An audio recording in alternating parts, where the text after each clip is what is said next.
স্বাস্থ্যকেন্দ্রের ANM nurse Rabiya বেগমের বিরুদ্ধে প্রকাশ্যে উৎকোচ নেওয়ার অভিযোগ। বরখলা বিধানসভা সমষ্টির অন্তর্গত সোনাপুর গাঁও পঞ্চায়েতে অবস্থিত বিক্রমপুর প্রাথমিক স্বাস্থ্যকেন্দ্র। উক্ত স্বাস্থ্যকেন্দ্র বরখলা ও কাটিগড়া বিধানসভা সমষ্টির বেশ কয়েকটি গ্রাম পঞ্চায়েত নিয়ে পরিচালিত হচ্ছে, কিন্তু উক্ত এলাকাগুলো আর্থিক দিক দিয়ে খুবই দুর্বল। তাই এলাকার জনগণ সাধারণ তথা গর্ভবতী মহিলাদের নিয়ে ডেলিভারি করানোর জন্য উক্ত হাসপাতালে আসেন। কিন্তু দুঃখের বিষয় যে এই হাসপাতালে কর্তব্যে থাকা এএনএম রাবিয়া বেগম রোগীদের সাথে অনেক দুর্ব্যবহার করেন এবং ডেলিভারি করানোর পর রোগী লেবার রুমে থাকা অবস্থায় 1000 থেকে 1500 টাকা উৎকোচ নিয়ে থাকেন। উল্লেখ্য বিষয় হলো যে যদি ওনাকে উক্ত টাকা দেওয়া না হয় তবে তিনি রোগীকে তাৎক্ষণিকভাবে শিলচর মেডিকেল কলেজে হস্তান্তর করা হয়। এলাকার লাঞ্ছিত নিপীড়িত জনগণের দাবি যে উক্ত হাসপাতালে একটি বাণিজ্য কেন্দ্রে পরিণত হয়েছে।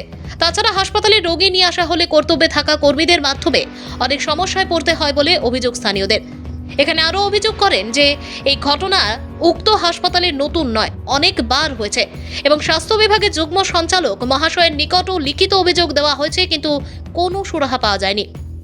তাই বিষয়টি সংবাদ মাধ্যমের দ্বারা আসামের মুখ্যমন্ত্রী ও স্বাস্থ্যমন্ত্রী এবং কাছাড়ের জেলা শাসকের হস্তক্ষেপ কামনা করে বলেন যে উপরিউক্ত বিষয়টি বিভাগীয় নিয়মানুযায়ী তদন্ত করে দোষীদের বিরুদ্ধে ব্যবস্থা গ্রহণ করার জন্য। সংবাদ মাধ্যমের সামনে বক্তব্য রাখেন মিফতাউল হোসেন চৌধুরী, রহিমউদ্দিন চৌধুরী, আফজল হোসেন চৌধুরী প্রমুখ।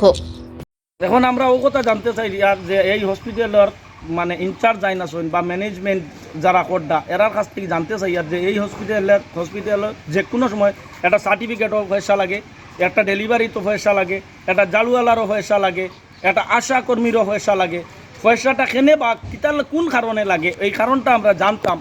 আর যতটা জিনিসও টাকা লাগে অতটা জিনিস একটা বোর্ড মারা কখানো যে ও জিনিসও অত টাকা, ও জিনিসও অত টাকা লাগে, তাহলে আমরা জানাও যাব কি টাকা বাধ্যতামূলক আমরা নিয়ে আইমু, বাধ্যতামূলক আমরা দিমু। কিন্তু আমরা জানি তো এটা সরকারি হসপিটাল, আমরার কাছে যদি টাকা থাকতো কেন আমরা ডেলিভারি লুগি লইয়া নিয়ে আইতাম। আমরা টাকা থাকলে তো আমরা প্রাইভেট হসপিটাল যেতে পারতাম। আমরা পয়সা করি নাই, গরিব দুর্বল অসহায় মানুষ হিসাবে আমরা সরকারি হসপিটাল হয়, কিন্তু সরকারি হসপিটালও লাস্ট ফিনিশিং আমরা অ্যামাউন্ট দেখায় যে প্রাইভেট হসপিটালটা গিয়ে আরও বেশি। এখন আমরা মানে ওটাও জানতে চাই যে কেনে পয়সা লাগে, কিতার লাগি লাগে বা কোন কারণে পয়সা লাগে ওটাও জানতে চাই। আপনার নামটা কি? আমার নাম ইবাদুর রহমান বড়বইয়া, ডাক নাম আদিরুশন বড়বইয়া, বাড়ি রঙ্গর পাটুয়া।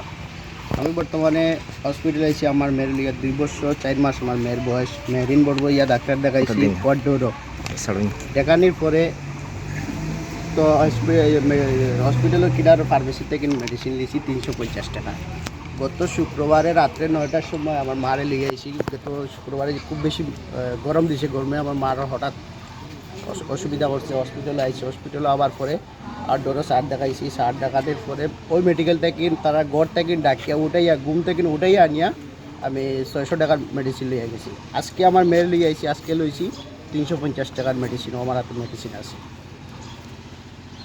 তারা এখান থেকে তোমার কোনো ওষুধ দেওয়া হয় কোনো ওষুধ মানে ওপিডি প্রেসক্রিপশন করার পরে হসপিটালে কোনো মেডিসিন থাকে না, কোনো স্টাফও নাই এখানে, কোনো স্টাফ নাই। জাস্ট সারে দেখছো স্লিপ দিচ্ছেন মেডিকেল থেকে লইছি। এটা কিতা বিনা বিনা পানি মেডিকেল স্টোর থেকে 350 টাকার মেডিসিন লইছি। গেছে শুক্রবারে আমার মারে দেখাইছি রাত্রে 9:30টার সময়।